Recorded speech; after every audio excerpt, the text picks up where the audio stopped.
Hi everyone, I'm Roshan Karyappa and welcome to another episode of the Startup Operator.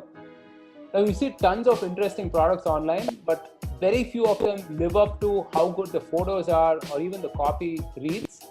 And even fewer completely blow your mind, right? Flatheads is one such brand, and today I'll be speaking with Ganesh and Utkarsh, who are the co-founders of Flatheads, which is one of the most interesting direct-to-consumer brands in the country. So let's get started.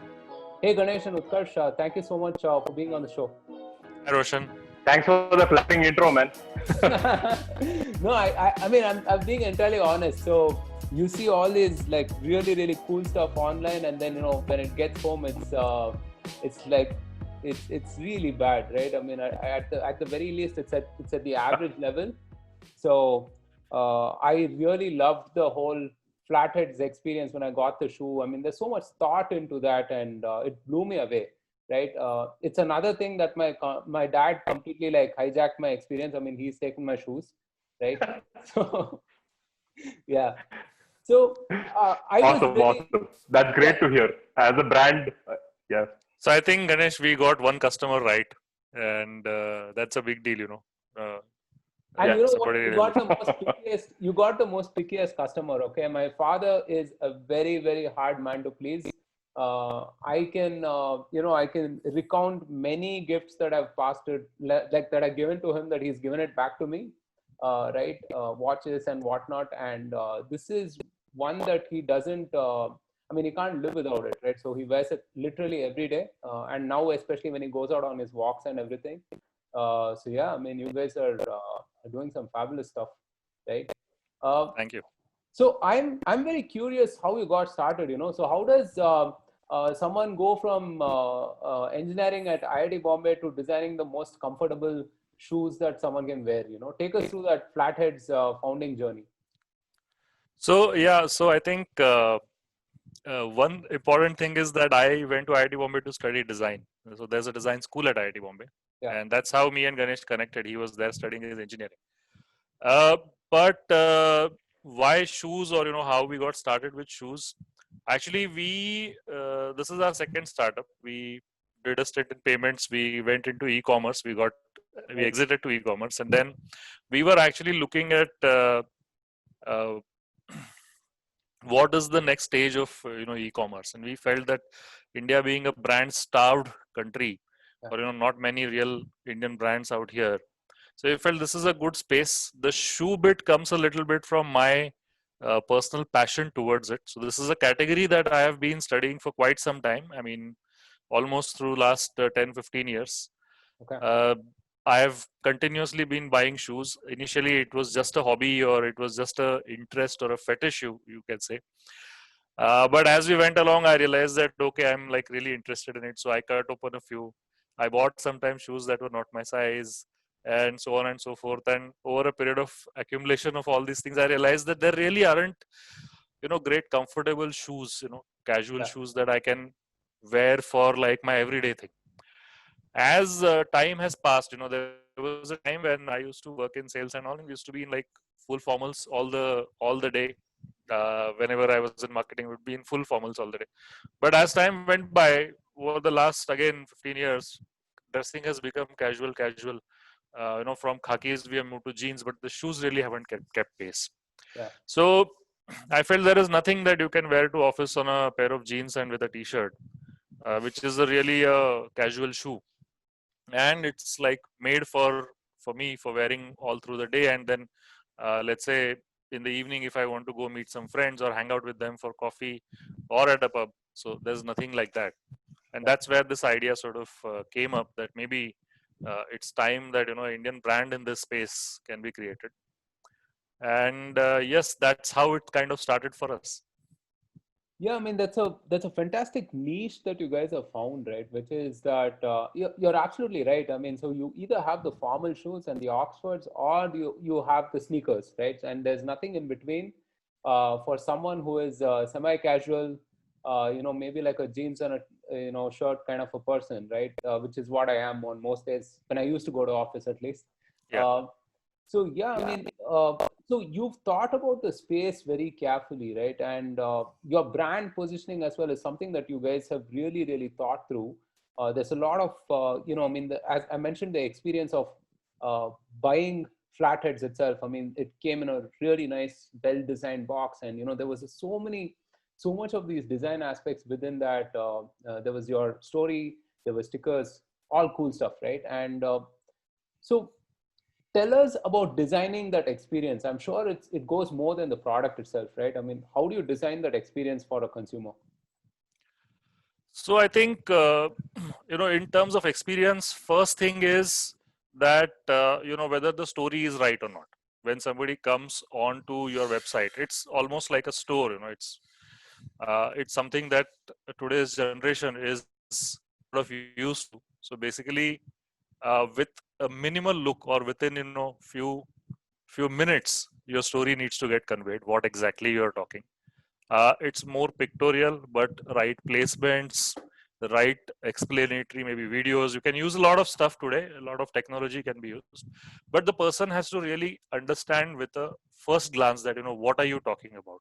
So that's the first part of the experience. Then later on, for the brand, making sure that, people can check out easily. They understand that there is trust, which means there's a number or address to reach. If something goes wrong or if they don't get it, they should be sort of confident that, okay, this is not a fly by night operator kind of thing. So there's a bit of trust, there's a bit of understanding. uh, Even, small things like what kind of models do you use. Mm-hmm. For example, you said that, you are a shirt and a jeans kind of a person, and you either go to you were using such kind of clothes when you were going to office. So when you look at it, do you find that person who is sort of there out there in the picture is somebody who's relatable to you? That's part of Yeah, the experience. yeah. Of course, the other stuff, which is the payments and all, it's been figured out, it's been done, and so we take advantage of some of the stuff, get the person through the checkout nicely. And of course, each touch point meaning the message that comes to you, which tells you uh, where your shoe is, or where it is getting shipped right now. So that's a big kind of uh, a person can be relaxed if he keeps getting updates through the delivery process. Yeah. And then of course the packaging is there, so we have a little bit of a unique packaging. Our logo flows across the thing. We have seen that some people don't get it, so we have like a vertical opening thing. Right. And we have seen a lot of people having torn boxes, so maybe we didn't get everything right at the first go. But I well, thought it yes, was pretty along with intuitive, the actually. yeah with the box, we also send some goodies for Right. our initial customers. We are a new brand, so again, we're telling our story. Some of these people who buy our products for the first time will tell our story, and so that's some part of it that we enabled. We make sure that the post sale part of the thing is also good. We have a support number, we have a support helpline that people can call. In today's days, people Right. are trying to veer away, but for an early stage brand, I think it's very important to connect with the customer. Absolutely. So the communication actually works both ways for us. And when people are calling and telling us that, oh, this went wrong, that's like a feeder back into our stuff. And the second thing is that when they have that thing, the experience for them is that, okay, I can reach somebody out here. Flatheads is somebody that I can reach back, and they will do whatever is needful to make sure my experience is good. So that's the overall experience. There's no big magic formula there, but in getting it right on all these small pieces is where I think the magic lies. Yeah. No, I mean, somewhere with this whole e-commerce wave, right, we've forgotten the intimacy of buying, the whole buying experience as such. I mean, I remember back in the day when we were in school, Dad used to take us to Bata. He had worked in Bata many, many years ago. So that was like an occasion, right? I mean, him taking us to that place, and he would begrudgingly, like, have us try these shoes out, and then, we'd pick one, and the smell of the new The shoes new and show. everything, and that was a unique experience by itself, right? And the fact that you guys invest beyond the product itself into all of these other things, I'm sure, I mean, it definitely adds to the customer love. Yeah. So Ganesh, a quick question to you. I know products don't just sell themselves, right? Products are just one of the four P's that Kotler has mentioned, right? There's price, place, and promotions as well. So help us understand your strategy on those fronts. I mean, so how are you pricing this, and what is your distribution model like, and so on? Sure. So if you look at the overall industry, and if you look at how to segment the market, broadly, so there are sports and outdoor shoes, which are performance shoes, right? Which are, the Nikes and the Adidas of the world, which are out there, and the Woodlands, right? Which fall in a performance category.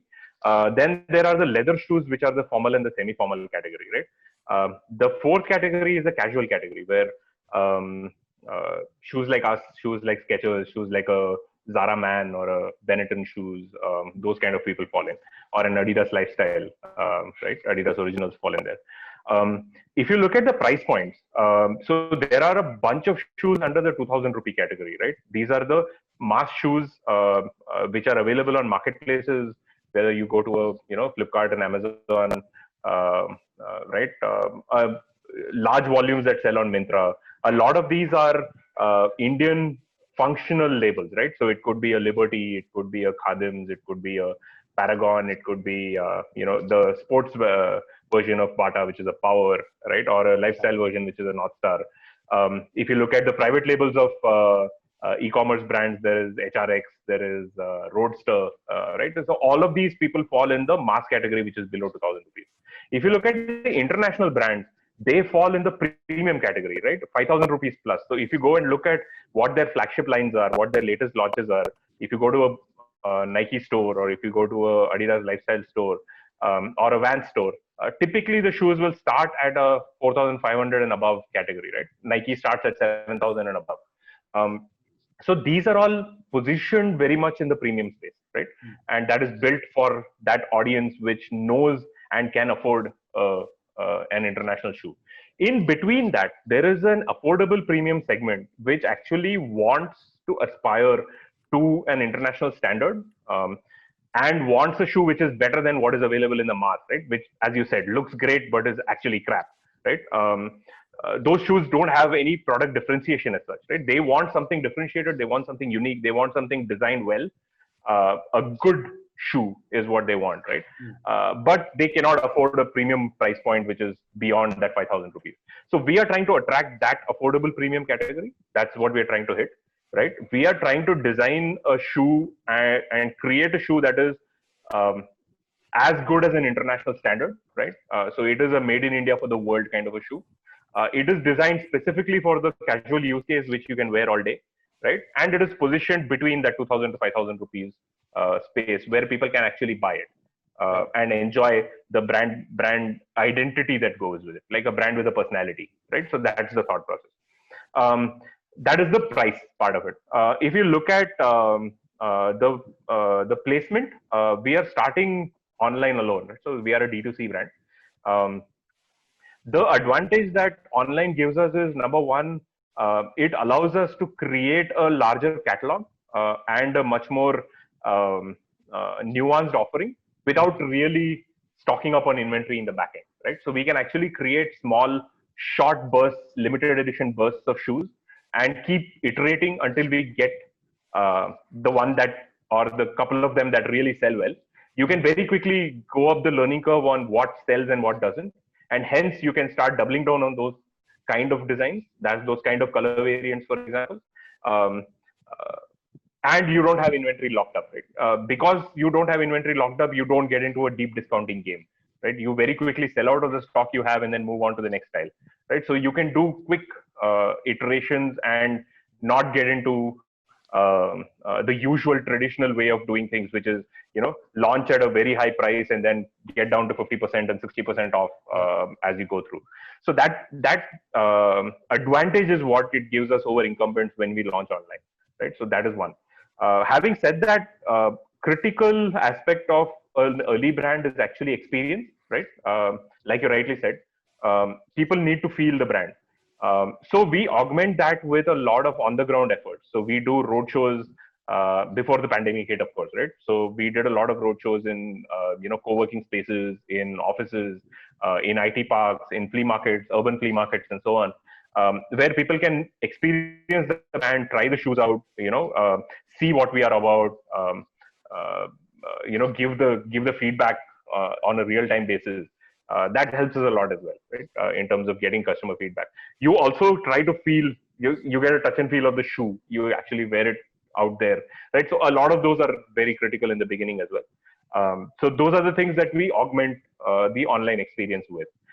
We also have like a no questions asked, exchange and return policy on the website as well. So that helps with the same experience of trying the shoes on. So those are the things that we do on the positioning part. So the last one is the promotions part of it. So it is as compared to an American brand or a European brand. One of the things that you need to understand about India is also that the customer loves a bargain, right? It is always there. So you will need to price product accordingly, and you will need to offer the right value and the right, right incentive to buy at the right time. So there is a lot of learning there, and it's a work in progress. So we are getting up the learning curve right now. It's a very early days right now. But the communication of value is very, very critical, right? So you need to say that, you know what, you're getting your bang for your buck. That customer is not a guy who will say, you know what, I have 10,000 bucks to spend. I don't mind buying the shoe, and doesn't really matter. I will give the premium of the brand. You will need to communicate the value. You will need to bring out the experience, and you need to justify the premium that you ask for, right? So, and that is the game that we are trying to play here with the shoes. Yeah. Right. That's a very comprehensive answer. I think you probably took away 3 or 4 questions I had. So, there's a lot of talk about the direct-to-consumer model, right? And we're seeing some really interesting brands in India. There's you guys, there's Bombay Shaving Company, and Bombay, bunch of other companies also, right? And all of them are doing some pretty cool work.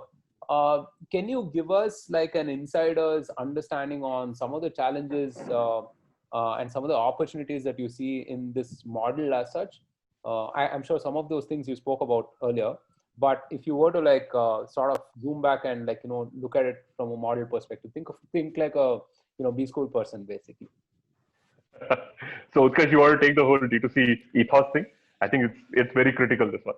I'll point out a couple of them. For example, one of the things that we face as a D2C brand is like the shoes are super good, right? But maybe I can ask you that till the time you got it in your hand, did you really feel that it was so differentiated? For example, if you look at the picture, you will say, yeah, it's just another shoe. Yeah. So this is one of the biggest challenges for a D2C brand on how to explain or how to sort of bring the involved buying process and how to make sure that the customer can feel all the things. Of course, it's always like, you don't like it, you can send it back, but still the whole experience of getting something that you didn't expect.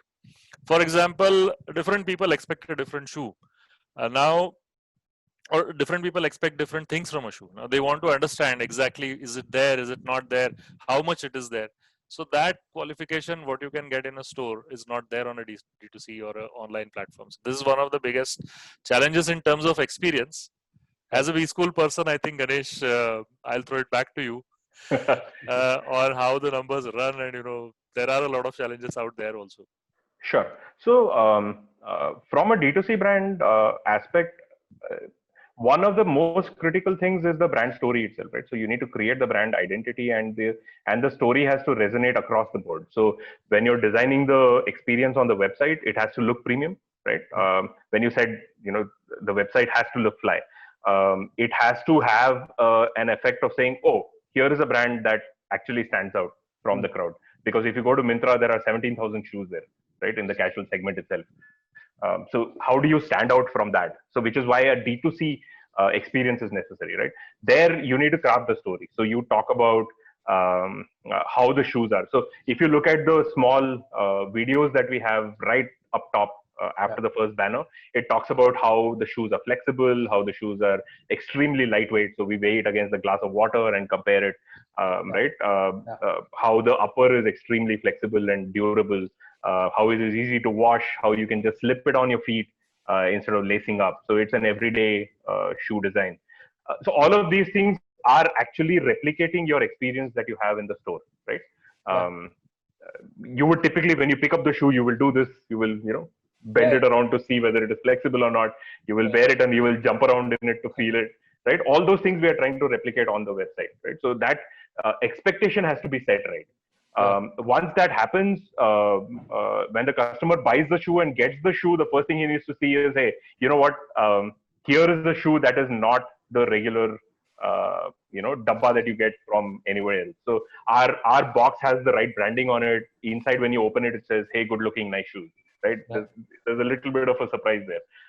When you get the shoe and when you try it on, the first thing you feel when you pick it up is, oh my god, it is so light, right? So you can actually see the twinkle in people's eyes. And then when you try it on, you feel the cushion. You're saying, hey, you know what, this is almost like wearing a sock, right? It feels like I'm in my feet. That's pretty much it, right?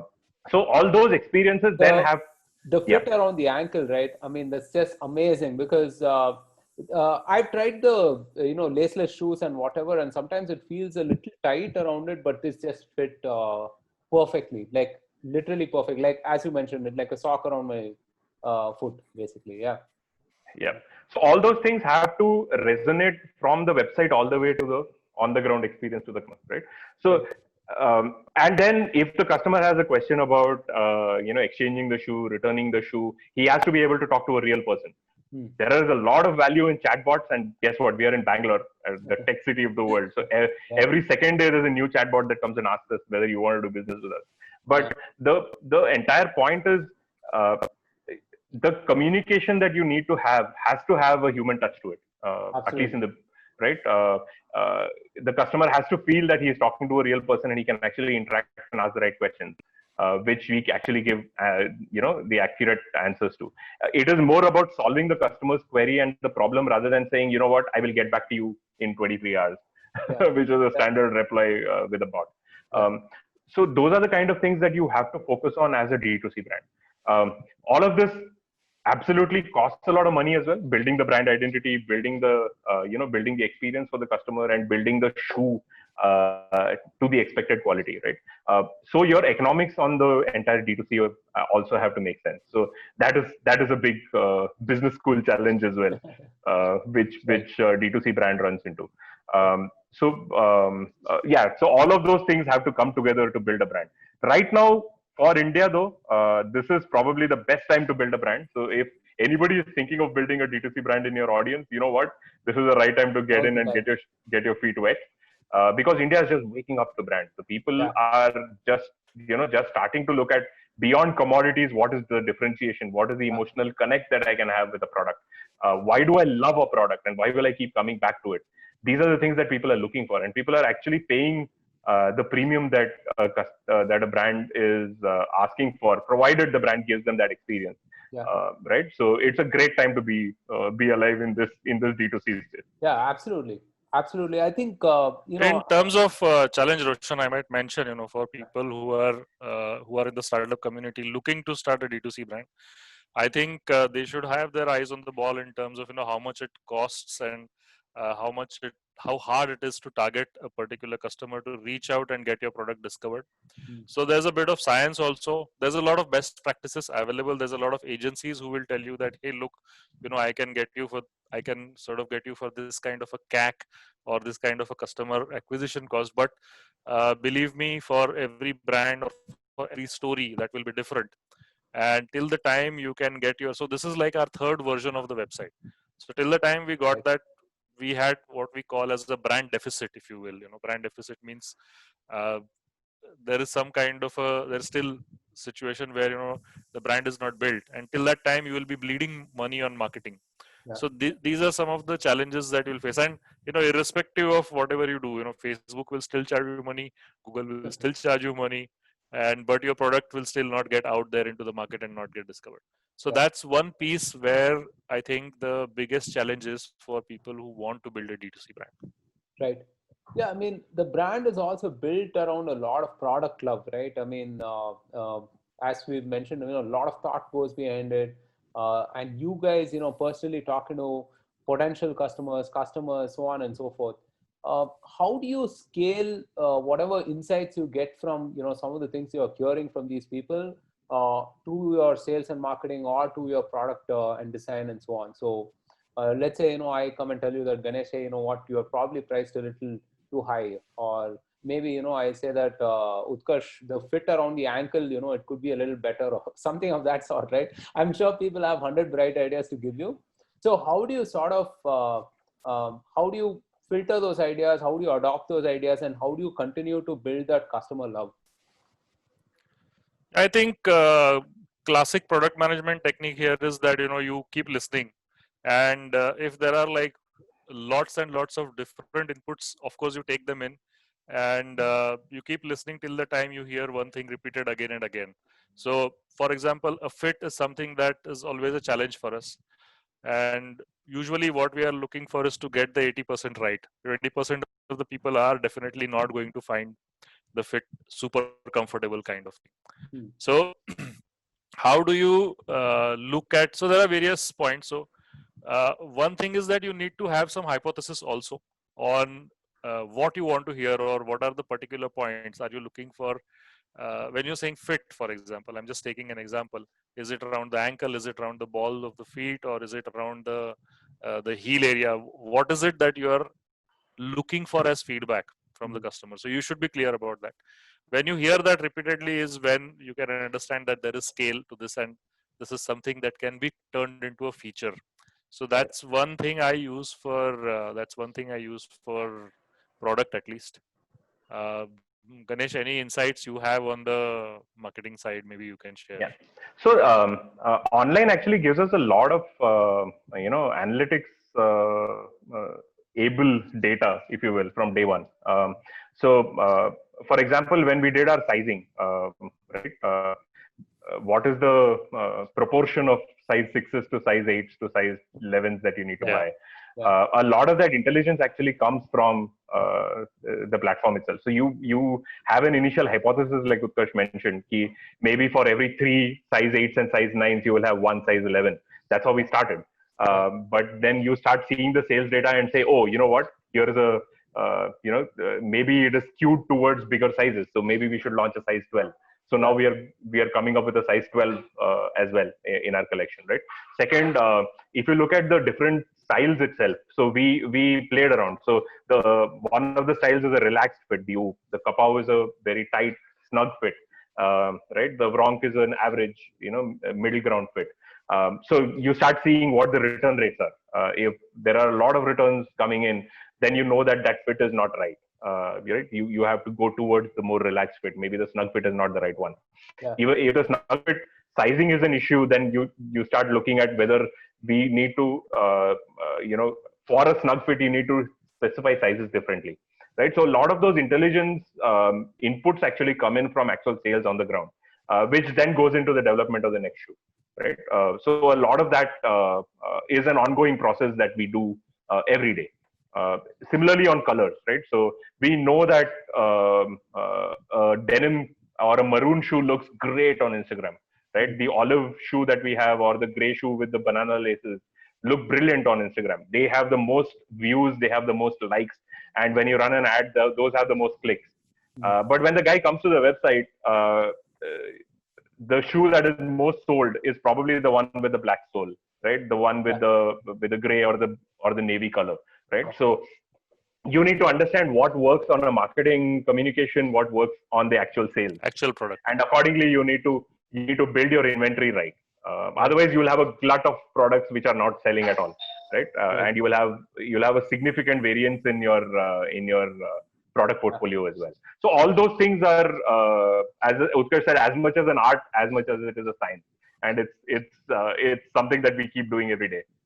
Yeah, that's fascinating actually, because I mean, something that I've noticed as well, I mean, when I talk to early stage founders as well, is in the initial days, they tend to underestimate the qualitative aspects and overestimate the quantitative aspects. Right? So assuming you're getting like 100 visits on your website, that matters less than, I mean, you're talking to 20 people who could be potential buyers of your product, right? And absolutely, whether that's shoes or SaaS products, I mean, So So in terms of marketing, and also one thing that's just hitting me is, man, I mean, you guys must be running a lot of math, right? I mean, like to figure out like to figure out like, you know, what SKUs you need to have to what, I mean, it's just mind-boggling actually. Yeah. And considering that, you know, you guys are a startup as well, right? It's not like you have those economies of scale and so on. So yeah, the other thing I wanted to talk to you about was building the community itself, right? So we spoke about product love and so on. So how are you engaging? How are you engaging your customers, end customers? So now I bought a shoe. Then, you know, how do you maintain that relationship beyond, right? And how do you scale that community? How do you work with influencers?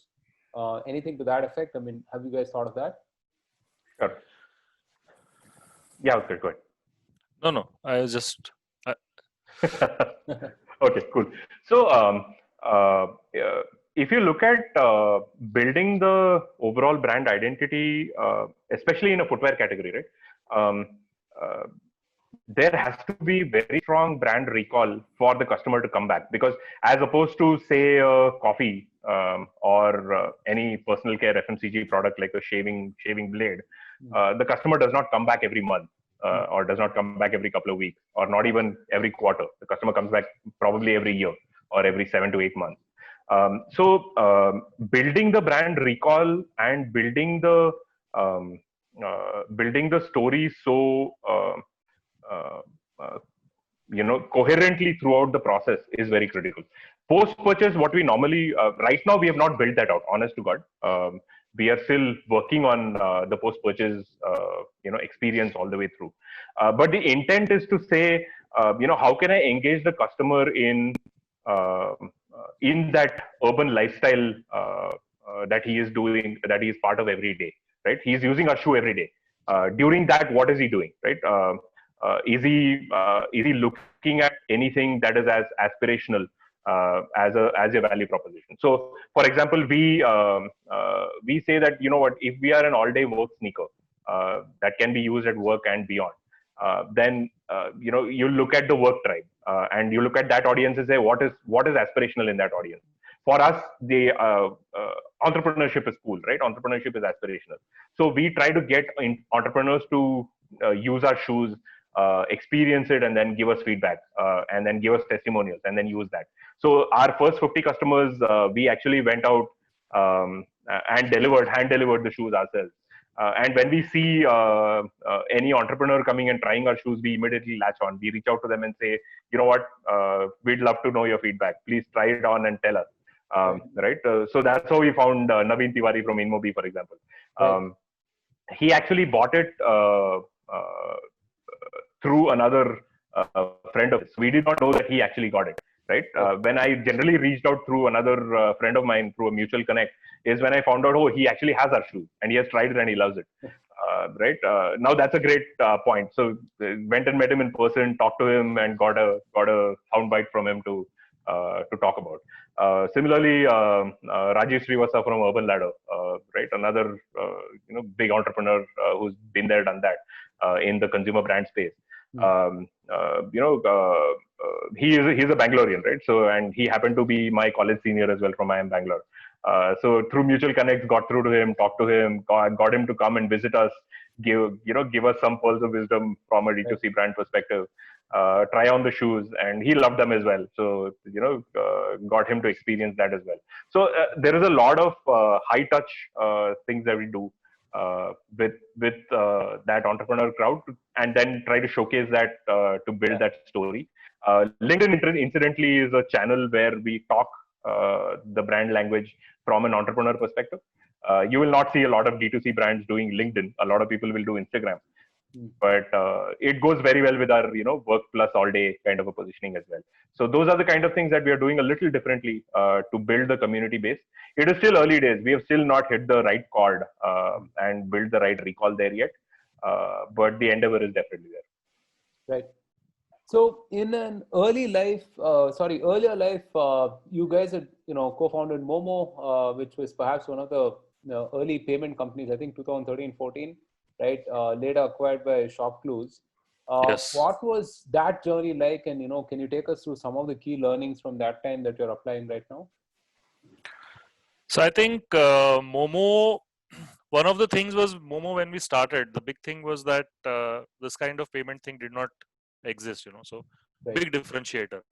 And we kind of realized that, yes, big differentiator is something that really works in the online space at least. The second thing, I think we are always been a fan and making sure that the experience is like really simple and easy to understand. Whenever you are putting something out that is new, that people have not experienced before, they have all sorts of questions. They can get all sorts of, when they see a thing, it should be like super clear to all million people that were using our app. It was always clear what this thing is meant for. So Yeah. that I think was a big learning, that initially our app was very complex. It had a lot of convolutions and kind of thing, but we actually realized that as we took away layers and we started taking away things that are not necessary, is when it started getting a lot more downloads.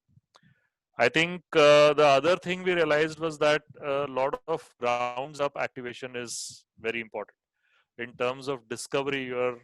Why will people? So it's free, right? It's a free economy, or Yeah. it's a thank you economy kind of thing. But how will people in a million or billion apps that are there on the app store?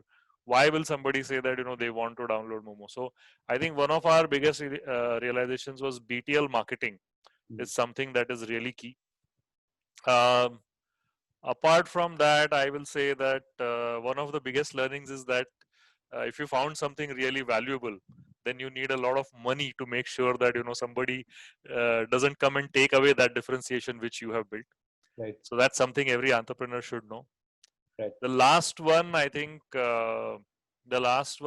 which I will personally say is a big learning, is that as an entrepreneur, you also need to know yourself. So you should know what kind of an entrepreneur you are. Are you the early stage entrepreneur who loves innovation, who loves the initial part? Are you like the scale person who's like, okay, I found it, now I'll whip this through and I'll get it to the rest of the country or the rest of the world kind of an entrepreneur. So I think it's also important that you realize when is the right time to exit.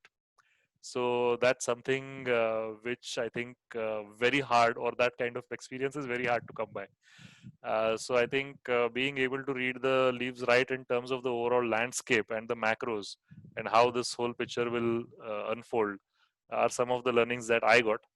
Ganesh, you want to add something more, please? Yeah. In the early stages, I think one of the big things was clutter breaking communication to define who you are. Clutter breaking is a very overused word, as one of our friends told us very recently.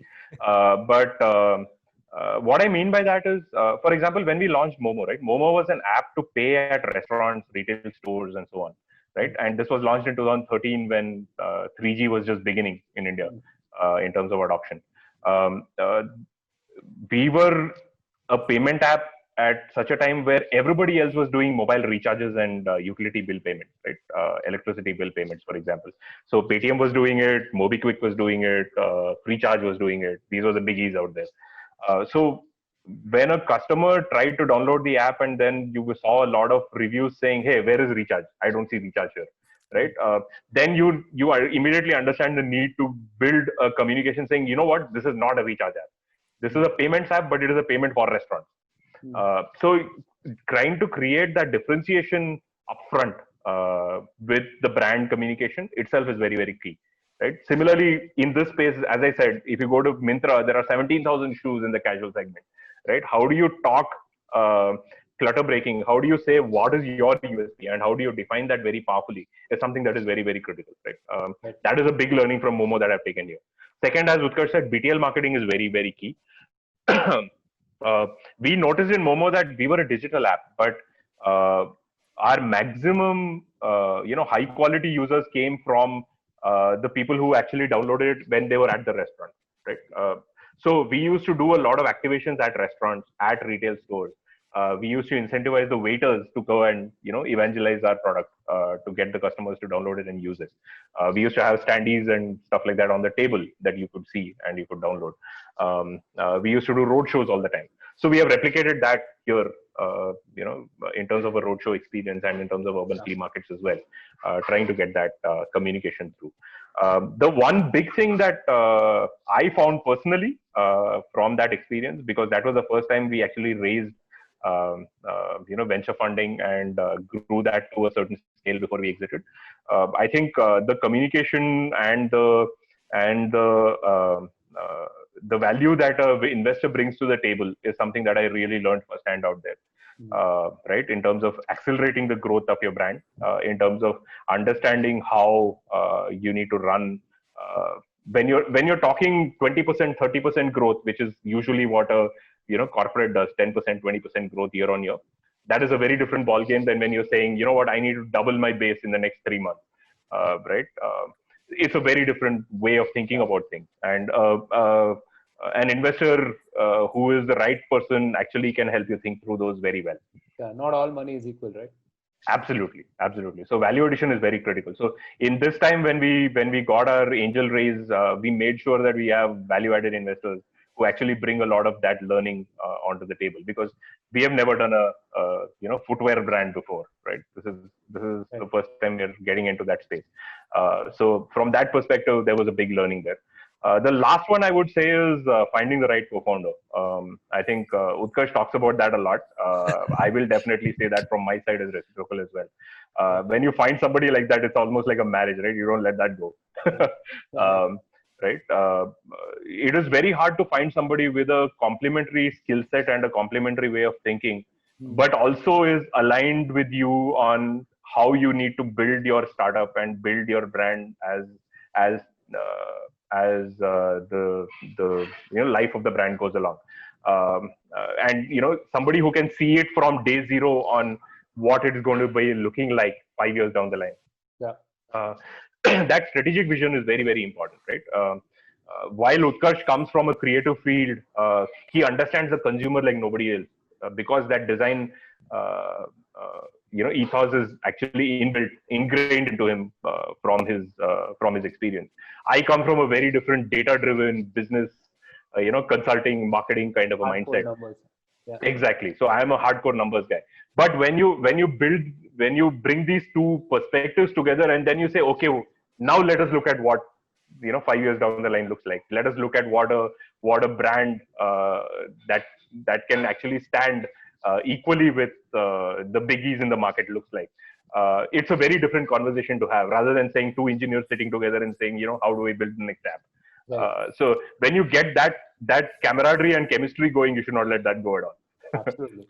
So I think for a co-founder, for people from the startup viewers so for co-founder, there is a simple formula that I can tell you. Number one, same vision. Number two, different skill set and different thought process. Number three, same value system. So if these three things check, I think you have found a good co-founder, and you should not let that go. Very good summary. Yeah, very good summary. And that's also so rare. I mean, you rarely see the sort of a Jobs plus Wozniak kind of a founding team, right? It's super hard, super hard. Waymo has that actually. So Waymo, when I work at, so Yamini is from a consulting background, and then Venkat is tech. So yeah, one of the things that I saw yesterday, it was a tweet by Gary Tan also, that, it's something that you brought up, Ganesh, which is that, he says there's a direct relationship between how deep your minimum viable product must be and how crowded your market is, so. Very interesting. Nice. Yeah, it's sort of like, flowed from whatever you were saying. So the other thing is, we're living in the times of COVID, and, fashion and retail are among the worst affected spaces, right, so to speak. Although online is, relatively buoyant, I would say. In these times, how are you, managing to stay competitive? Any words of advice to people who may be in a similar place? Anything specifically that you've decided? I think what we are seeing is that, for example, some of the shoes that we had built, these are like super comfortable for walking, and they are fast slip on, so I think we found a different use case for a all-day shoe in this COVID times, and that helps us tide through some of these things. We also changed our product roadmap a little bit in terms of COVID, So we came out with a couple of themes. For example, one of our themes is what kind of footwear do you need for a 2-mile radius? And so that's something that we are bringing out soon. We also looked at opportunities like if you are exercising at home, so then what kind of shoes you will need. We also looked at, in general, this whole COVID is like a really sad thing for the whole consumer. So what can we do in terms of lifting the spirits? So these are some 2 or 3 themes that we are building on right now. So that's how you can look at an opportunity for anything that you are building. In every problem you can find that kind of an opportunity. So that's one thing that definitely from the COVID standpoint we got. In terms of numbers, I think we are up, and that's primarily because we are online and people can't go out and shop, or they don't want to go out and shop. So that's some of the windfall that came in terms of an opportunity. Right. So I'll bring this one up. Kawaljeet from Fireside Ventures, during one of his podcasts or webinar, whatever, there were a bunch of them after COVID, right? Yeah, of course. He mentioned this, right? He said, if you're a new brand, the best time to build a brand is now. 2 or 3 reasons for it. Right. Number one, all retail is shut, right? So the incumbents don't have any advantage over a new brand. They are on a level playing field, right? Everybody has to play in the same digital space. A shop does not help, right? A brand presence on the ground does not help. Number two, if you look at the consumer, he is out there with a lot of pent-up energy and a lot of pent-up demand during the lockdown, right? So when the lockdown opens, it's a great time for him to also experiment and see what else is out there, right? So the thought of experimenting or trying new things is also very, very high right now. People are willing to try new stuff. And so if you have a very strong value proposition out there that you can talk about, people will come and they will try it out, right? So as a brand, it's a great time to start your business. You can also look at it as saying, you know what, this is doomsday scenario. You need to hunker down, sit down for the next 2 months, furlough all your employees and go home. But it is also a time for you to actually look at how do you build your brand from the ground up. So we started looking at our profitability numbers much more tightly. We started looking at our acquisition costs very tightly. Because a lot of big companies were not advertising, actually June was our best month in terms of profitability as well as sales, right? Because the Amazon and the Myntra and the Flipkart were not advertising at that time, we got the cream of the customers at a dirt cheap price on Facebook, right? So there is a lot of advantage to be taken from a micro perspective. While the macro looks very, very, doomsday, from a micro perspective, when you only have to sell, say, 1,000 shoes a month or 2,000 shoes a month, that is actually an advantage that you can actually play with. Right? Do your mistakes very quickly, go up the learning curve, build your intelligence on your Facebook ads manager to get up the learning curve very quickly, so that when you want to scale, you can actually use this platform to jump off. So that's the learning that we've had during the COVID time. Yeah, that's it's actually an opportunity as much as it is a problem. Absolutely. Because so if you look at it, right? I mean, where I come from as well, B2B, CRM, etc. Salesforce can't do the $2 million Dreamforce conference now. Right? Yeah. So, I mean, literally everyone is starting at the same place. So what you mentioned is like absolutely true. You can totally look at this as an opportunity to scale, going beyond this phase, right? Okay, let's switch things up a little bit and do what we call a rapid fire round, right? Okay. Short and interesting questions. Maybe, Utkarsh, you can go first and then Ganesh can add to that afterwards. No problem. So this is simply called one thing he does that you can't. So one thing he does that you can't, as in? One thing that Ganesh does. Okay, one thing that Ganesh does which I can't. pivoting the excels. Right. Okay. Vice versa. One thing that Utkarsh does, he's a wizard at just picking up his pen and drawing stuff, man, out of thin air. It is incredible. I cannot for the life of me draw a coconut tree that a primary school kid can. Yeah. No, I'm in the same boat as well. So I totally empathize. So this is again an open question, which is not for payment, if not for the Momo payments and if not for the flatheads, then what else? Then I think food, Okay. because Ganesh loves food. Completely second that and third that as well. I think we actually brainstormed a lot on food before we got on to shoes. Yeah. There is a lot of opportunity in food for sure. Yeah, if we are not doing this, we would definitely be doing. I think that's the default startup guy fantasy, right? I mean, Bangalore startup guy fantasy too. No, food. I think we were not looking at brand or something like that. Maybe food, we would have started a Like restaurant. a cafe or a restaurant or Something something. like Yeah. I'd love to have Probably my eaten all our food ourselves as well. Okay. The best pair of shoes you've owned?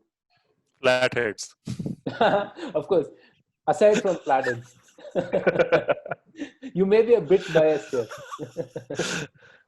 Okay, apart from flatheads, I can name two. I would say Karyuma is one shoe that I really liked.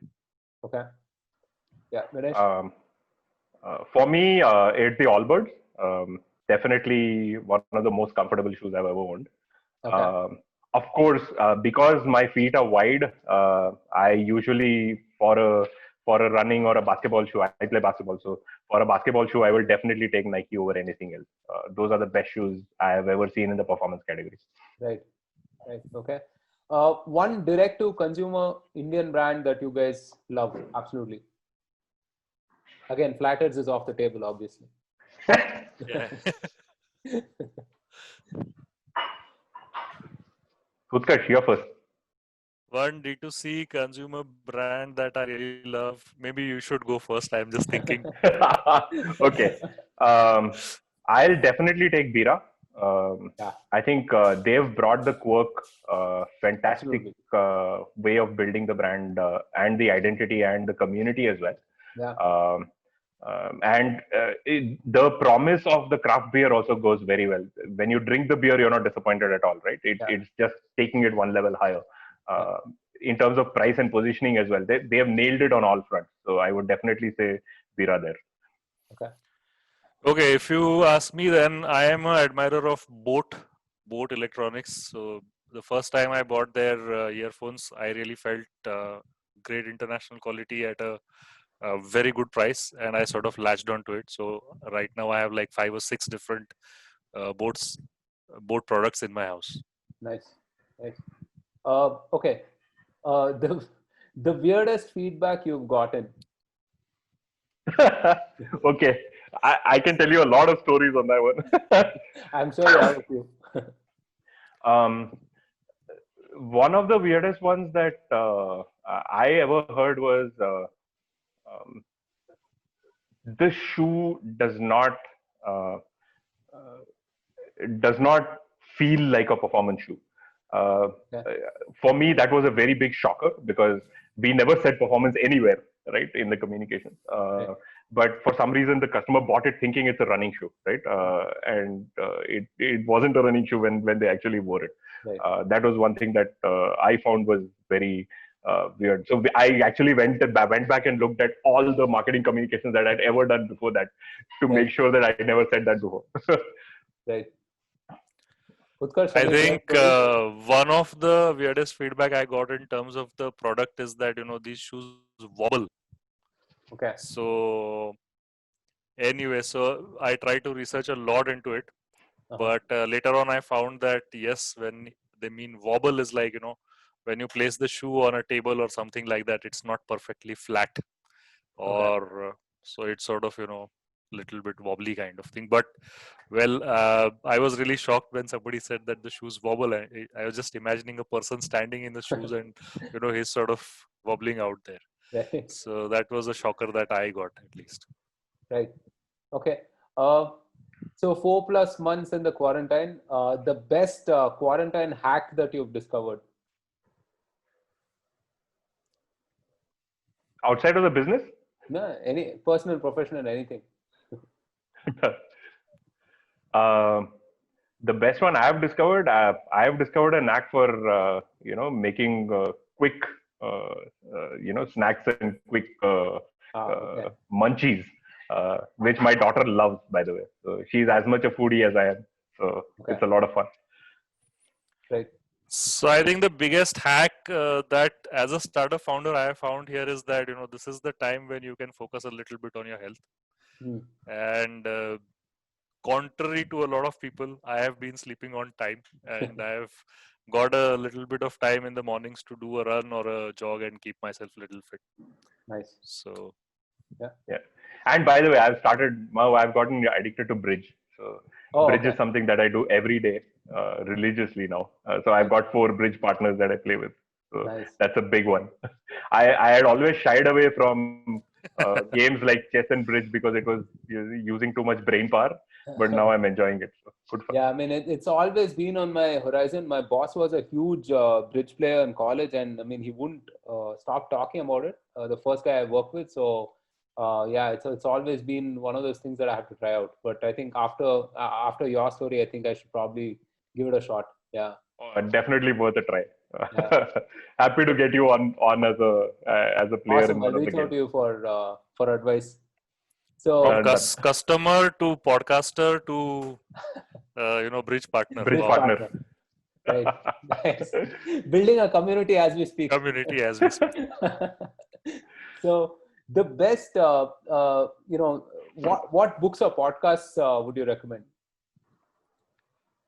Okay. So No, that's off the table. That's on air, but it's off the table.